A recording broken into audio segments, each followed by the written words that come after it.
Even so, Kip sometimes felt lonesome, and he knew Uncle Mike was sorry about that, but they had to stay at Starswarm Station. The TV showed Kip how other people lived.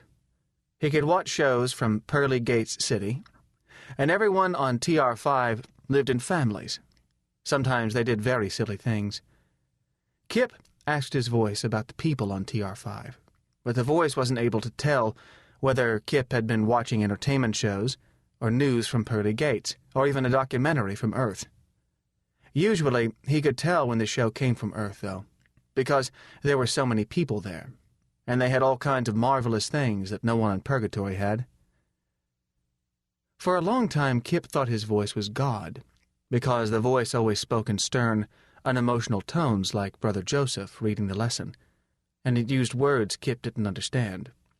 Besides, the voice knew almost everything, and sometimes it could do strange things like bring him a new teddy bear. Kip had always had a teddy bear. He thought he could remember when Mommy gave him Teddy, and it was one of the few memories of Mommy that he had.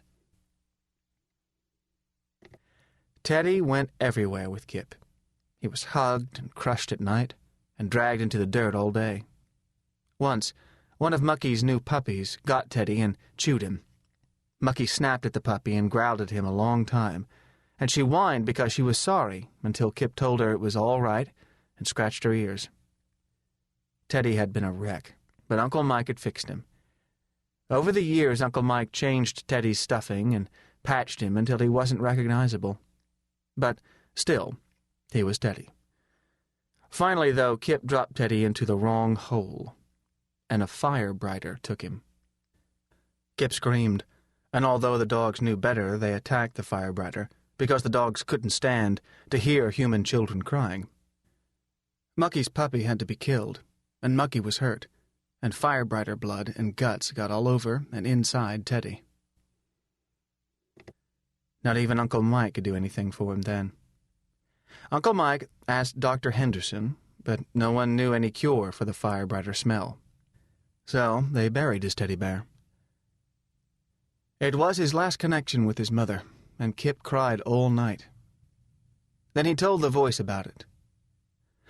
"I want Teddy back," Kip told the voice, and he cried again. A week later, the supply copter landed at Starswarm Station. When the pilot opened the cargo hatch, there was a big brown stuffed bear sitting on top of the groceries and scientific equipment. He was almost an exact copy of what Teddy had been when he was younger and hadn't been patched so much. "Darndest thing," the pilot said. "Not on any manifests. Just right there in the cargo. Found him last stop. Here, Kip. I guess you'll want him." Kip nodded gravely and thanked the pilot. He was a nice bear, but he wasn't Teddy. Kip kept him in his room. The new bear was never crushed at night, or rolled through the dirt, or even chewed by Mucky's puppies. It was a very proper bear, and he had his place in the corner by the big red and white toy box, and Kip liked him very much, but he didn't love him, because he didn't come from Mommy. That night, Kip heard Uncle Mike and the pilot talking over whiskey. "Nice of you to bring the bear for the boy, Cal," Uncle Mike said. "Not me," Cal said. "Happened just the way I told you. Opened the compartment for final check before we took off, and there it was. No manifest, no papers, nothing. So I remembered your lad and decided to bring it along, but it weren't none of my doing. Never even saw one of those things on Purgatory before. Have you?" "No, but we don't get to town very much," Mike said. "Have another."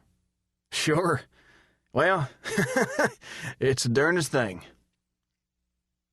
So that was how Kip knew his voice had brought the bear to Starswarm, and why he thought it was God. Brother Joseph had told Kip about prayers, and Kip knew all about them, because he'd prayed to his voice. After supper that night, he told the voice that he knew it was God. The voice was very astonished by this theory. Kip knew, because the voice told him so. It had to, because it didn't have any expression. "I am astonished. I have told you my name is Gwen," the voice said. Kip was sitting quietly in the front room, with Uncle Mike dozing in the big easy chair.